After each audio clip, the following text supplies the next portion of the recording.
Hola, soy Elizabeth Romero y hoy mi grupo y yo hablaremos acerca de la descripción estadística de la entropía. Empezaré yo hablando acerca de las definiciones de la entropía.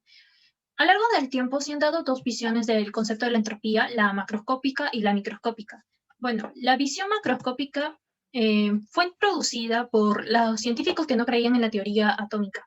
El primero que introdujo el término de entropía fue Clausius. Él propuso llamar S a la entropía de un cuerpo, acuñando que la palabra entropía tenía similitud con la energía. En otras palabras, se dice que la entropía era la proporción de energía de un sistema que no es capaz de desarrollar trabajo. Además, él también aseveró que la entropía siempre aumentaba. Luego tenemos lo que es la visión microscópica, introducida por Boltzmann. Él introdujo la formulación atomista de la entropía. Lo primero que hizo es definir el teorema H, donde denotó una magnitud que denominó H, y demostró que como resultado de las colisiones moleculares y unos cuantos supuestos más, esta magnitud siempre disminuía y alcanzaba un mínimo en el equilibrio. Para denotar la entropía, dijo que para obtener una magnitud que siempre aumente con el tiempo y permanezca constante, una vez el sistema haya alcanzado el equilibrio, él redefinió la entropía como el negativo de la magnitud H. Esto no fue aceptado debido a que tenía conceptos de la teoría atómica que aún no estaban aceptados mundialmente, además que tenía conceptos de la mecánica y de la probabilística que no encajaban. Pero Boltzmann no se rindió y pasaron años y redefinió nuevamente el concepto de entropía, mostrando esta fórmula, donde la entropía es igual al logaritmo del número total de configuraciones de un sistema. Esto también tuvo objeciones debido a que él había unido el campo de la mecánica y el campo probabilístico en el campo de la probabilidad, y el campo de la probabilidad en la física en esos tiempos todavía no estaba bien visto, además que ni siquiera la matemática aún estaba definida. Por ello es que tampoco rechazaron lo que era el concepto de entropía por parte de Boltzmann. Pasaron años y Boltzmann murió, pero el éxito de su concepto llegaría por Einstein, debido a que Einstein en una tesis nombró lo que es el movimiento browniano. Como sabemos, esto se da cuando una partícula entra en un gas o un líquido y obtiene lo que es un movimiento en forma de zigzag. Ahora, este movimiento browniano lo que comprueba es que existe la teoría atómica. Por ello es que cuando los investigadores leen la tesis de Einstein, inmediatamente aceptan lo que era el concepto sobre la entropía de Boltzmann. Bueno, ahora con la ecuación de Boltzmann vamos a tratar de definir la entropía. Por ejemplo, tenemos una caja donde hay 4 bolitas. Estas bolitas están en movimiento. En cierto instante vamos a pausar el movimiento de estas bolitas y nos vamos a preguntar, ¿cuál es la posición final de las bolitas? ¿Habrá una pelota a la derecha y 3 a la izquierda? ¿Se habrán dividido parcialmente? Por ello, con la ayuda de matemáticas nos hallamos lo que son las probabilidades. Por ejemplo, el número de configuraciones que 4 pelotitas estén a la izquierda es 1. El número de configuraciones que 3 estén a la izquierda es 4. Y así sucesivamente. Pero notamos que el número de configuraciones que 2 estén a la izquierda y por viceversa 2 a la derecha es 6, es la mayor. ¿Esto qué quiere decir? Que la probabilidad de que hayan 2 a la izquierda y 2 a la derecha es mayor. Es decir, esto es lo que se va a dar. Esto es a lo que se refiere la entropía. Por ello es que cuando nosotros insertamos un gas en una caja, este gas se expande. Este gas no se queda en un rincón, sino parcialmente se expande en todo el espacio. Por ello decimos que la entropía es el número de configuraciones en un estado en cualquier sistema aislado, además que siempre aumenta. Gracias. Ahora daré paso a mi compañera. Buenas, mi nombre es Más García Jocelyn y continuando con la exposición, para relacionar la entropía con la segunda ley de la termodinámica se debe tener presente el enunciado de Clausius.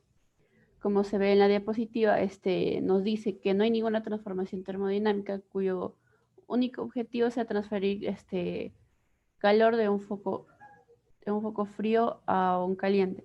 Esto no quiere decir que una máquina térmica no puede alcanzar el 100% de su rendimiento, ya que la conversión de energía no es completa porque el trabajo sale de la máquina, así como se puede ver en el dibujo. Además, para poder establecer la propiedad que se llama entropía, se tiene que tener en cuenta la desigualdad de Clausius, que nos menciona que la integral cerrada de la variación de calor respecto a la temperatura siempre debe ser menor o igual a cero. La igualdad se cumple cuando es un ciclo reversible o internamente reversible, como se ve en la diapositiva. Y es menor a cero cuando el ciclo es irreversible. La entropía se denota por la letra S, perdón. La entropía es una función de estado, es una propiedad extensiva y sus unidades, como se ve aquí, es Joule por Kelvin. Por otro lado, como mencioné en la diapositiva anterior, se define la entropía como una función de estado y por lo tanto la variación de entropía a lo largo de un camino cerrado es cero. Además, el cambio de entropía entre dos estados específicos es el mismo si el proceso es reversible o irreversible. Esto se define, como se ve en la pantalla, ¿no? De la expresión que tenemos anteriormente. De esta expresión, ese es un diferencial de S, entonces sería igual a cero. Integrando de 1 a 2 la expresión, nos quedaría esta expresión. Y esta igualdad, este valor se cumple sea el camino en el proceso irreversible o en el proceso reversible. Medida de grado del desorden. La variación de entropía nos muestra la variación del orden molecular ocurrido en una reacción química. Como se ve en la diapositiva, mientras más ordenado esté y poca entropía. Cuando aumenta la entropía significa que va a estar más desordenado. Equilibrio de un sistema. Cuando la entropía de un sistema aislado se encuentra en su máximo valor, no puede producirse ningún cambio de estado, es decir, como se ve acá, es constante cuando alcanza su máximo valor. Además, cuando existe la posibilidad de un incremento en la entropía de un sistema aislado, este no podrá hallarse en estado de equilibrio, porque aún es posible que ocurra un cambio de estado en el sistema. Entropía en un sistema cerrado. La entropía disminuye cuando se ha cedido el calor por el sistema, o sea, el QOT como denoté acá, siendo reversible todos los procesos. La entropía permanece constante cuando dentro de un sistema se producen procesos adiabáticos reversibles. La entropía aumentará cuando se suministre calor al sistema de manera reversible o irreversible, cumpliéndose acá la desigualdad de Clausius, ¿no? Y por último, la entropía de un sistema aislado experimentará un incremento cuando dentro de él ocurran procesos irreversibles. Relación de la estadística con la entropía. En la relación con estadística, la entropía se puede considerar como una medida de probabilidad de desorden. Como se ve en la diapositiva, por ejemplo, cuando si pasa de sólido a líquido, como hay mayor grado de libertad, la entropía aumenta. Al igual que cuando pasa de líquido a gas, como hay mayor grado de libertad, la entropía aumenta. Otro ejemplo es cuando se mezcla el soluto con el disolvente y se forma una disolución. Esto produce que la entropía aumente también. Bueno, a continuación mi siguiente compañero les explicará una interpretación de entropía más específica relacionada con la estadística. Bien, yo soy el alumno José Pelis Torres y hoy les voy a hablar sobre la interpretación estadística de la entropía. Entre los años 1890 y 1900, Ludwig Boltzmann desarrolló ideas sobre la mecánica estadística. Una de estas ideas o teorías es la teoría de Maxwell-Boltzmann, que dice que la entropía es igual a la constante de Boltzmann por el logaritmo neperiano del número de microestados posibles. Esta ecuación lo vamos a utilizar en el problema aplicativo más adelante. Bien, pasando ahora a la fórmula de entropía de Gibbs. William Gibbs, un físico matemático, logró unificar la temperatura, presión, volumen, energía y entropía en una sola ecuación. Esta ecuación podemos deducir varias características que hay en el proceso o en una reacción. Si la variación de la energía libre de Gibbs es positiva, entonces la reacción es no espontánea. Y si es negativa, es espontánea. Si la entalpía es positiva, entonces la reacción es endotérmica. Y si la entalpía es negativa, la reacción es exotérmica. Ahora, la temperatura tiene que estar en grados Kelvin. La entropía, si es positiva, el sistema aumenta su desorden. está aumentando el grado en desorden. Y si la entropía es negativa, entonces el desorden disminuye.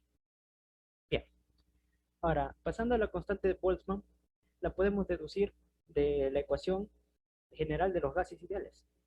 O sea, presión por volumen igual al número de moles por la constante de los gases por la temperatura. Entonces hacemos un artificio sabiendo que el número de moles es igual al número de moléculas entre el número de Avogadro, de tal manera que al final nos va a llegar que la presión por volumen es igual al número de moléculas por una constante por la temperatura. Esta constante es la constante de los gases entre el número de Avogadro. Y ese es el valor de la constante de Boltzmann, que sería 1,38 por 10 a la menos 23 joules por moléculas Kelvin. Bien, ahora pasando al problema aplicativo, nos dice que tenemos un gas a presión P y a cierta temperatura T1, de tal manera que lo vamos a pasar a estado líquido y después a sólido. De tal manera que en el estado líquido va a estar a una temperatura T2 y en el estado sólido va a estar a una temperatura T3. Y sabemos también que la temperatura en estado gaseoso va a ser mucho mayor que en la temperatura líquida y mucho mayor que en la temperatura en estado sólido. Ahora, en la solución. Por la ecuación de entropía, sabemos que es igual a la constante de Boltzmann por logaritmo neperiano del número de microestados posibles. Este grafiquito de acá nos va a ayudar bastante. En estado gaseoso, si nos damos cuenta, los átomos están más desordenados. Y esto se debe a su energía cinética. Si nosotros le reducimos la temperatura, entonces le estamos quitando calor, o sea, le estamos quitando energía. Entonces, estos átomos, al perder energía, pierden movimiento. Entonces, se desordenan menos. Y si lo pasamos a sólido, pierden más movimiento. Entonces, ¿qué podemos concluir? Que si le quitamos, si le bajamos la temperatura, estamos quitándole calor. Si le quitamos calor, le estamos quitando energía. Y si le quitamos energía, entonces disminuye el desorden. Y si disminuye el desorden, entonces el número de microestados posibles disminuye. Entonces, en conclusión, podemos decir que si disminuimos la temperatura, disminuimos el número de microestados posibles. O sea que en la ecuación, si reemplazamos el número de microestados posibles, entonces a menor temperatura, menor número de microestados posibles, menor entropía. Entonces al final llegaríamos a la conclusión de que la entropía en estado gaseoso es mayor que la entropía en estado líquido y mayor que la entropía en estado sólido. O sea, el mayor sería en estado gaseoso y el menor en estado sólido. Muchas gracias. Sin nada más que decir, le paso a mi siguiente compañero. Buenas tardes, profesor. Mi nombre es Andrea Silva y en esta oportunidad yo le explicaré acerca de la relación que existe entre la entropía con los macroestados y los microestados. En primer lugar, tenemos que tener en claro la definición de cada uno de ellos. Por ejemplo, un macroestado es aquel estado de un sistema termodinámico que se caracteriza por presentar un valor concreto de variables como cantidad de materia. Por ejemplo, de moles de partículas. Ejemplo de ello tenemos a la temperatura, la presión, el volumen, la entalpía, entre otros. Un macroestado puede ser compatible con un número enorme de microestados, es decir, de disposiciones concretas de las partículas en un instante dado. Por otro lado, un microestado son cada una de las disposiciones instantáneas de las partículas del sistema compatible con la energía del macroestado. Podemos ejemplificar también ambos conceptos de la siguiente manera. Al observar 4 partículas repartidas entre 2 cajas. En un sistema formado por 2 cajas, que podemos simbolizarlo con un n minúscula, y 4 partículas, un n mayúscula, el número de microestados posibles es de n minúscula a la n mayúscula, es decir, de 2 a la 4, que sería 16. Cada uno de ellos con la misma probabilidad de manifestarse. Sin embargo, estos 16 microestados pueden agruparse en 5 configuraciones, ya sea A, B, C, D o E. Y la probabilidad de que el sistema adopte cada una de ellas depende del número de microestados que tengan. La configuración con mayor probabilidad es aquella en la que la caja tiene 2 partículas, es decir, la C, 6 posibilidades de un total de 16. La configuración con menor probabilidad es aquella en la que las 4 cajas se encuentran en una misma caja, por ejemplo la E y la A. Una posibilidad de 16. Si el número de partículas aumentara hasta alcanzar un orden de magnitud comparable al número de Avogadro, es decir, de 10 a la 23, la diferencia de probabilidad entre las configuraciones sería mucho mayor. Ahora veamos un último ejemplo. El que podemos mencionar es acerca de lo que ocurre cuando se presenta un mol de hielo y un mol de agua a 273 Kelvin. Aquí consideramos ambas entropías, tanto en estado sólido como en estado líquido. La entropía de un mol de agua sólida, es decir, de hielo, es de 41,3 joules mol Kelvin. Y en el caso de agua líquida, la entropía es de 63,3 joules mol Kelvin, ambas a 273 Kelvin. Se aprecia entonces que el agua líquida tiene más entropía que el agua sólida. Esto debido a que la primera tiene más microestados que la segunda. Eso es fácil de entender, ya que en el caso del sólido, los microestados se diferencian en base a vibraciones, a gran velocidad.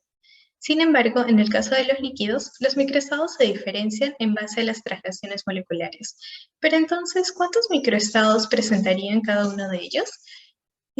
Podemos calcularlo de acuerdo a la ecuación de Boltzmann, que mi compañero ya les explicó anteriormente, donde la entropía es igual a una constante por el logaritmo neperiano del número de microestados. En el caso del agua sólida, a un mol de agua sólida a 273 Kelvin, se tendría que el número de microestados es de 10 a la 1.400.299.000 trillones. Y en el caso del número de microestados de un mol de agua a 273 es de 1.491.000 trillones. Vemos que estos son números muy grandes. Y a partir de esto, podemos concluir entonces que la entropía se puede interpretar como una medida de información perdida por la evolución de un sistema. Bueno, esto ha sido todo por mi parte y también ha sido todo por nuestro grupo. Esperamos que haya sido de su agrado y muchas gracias.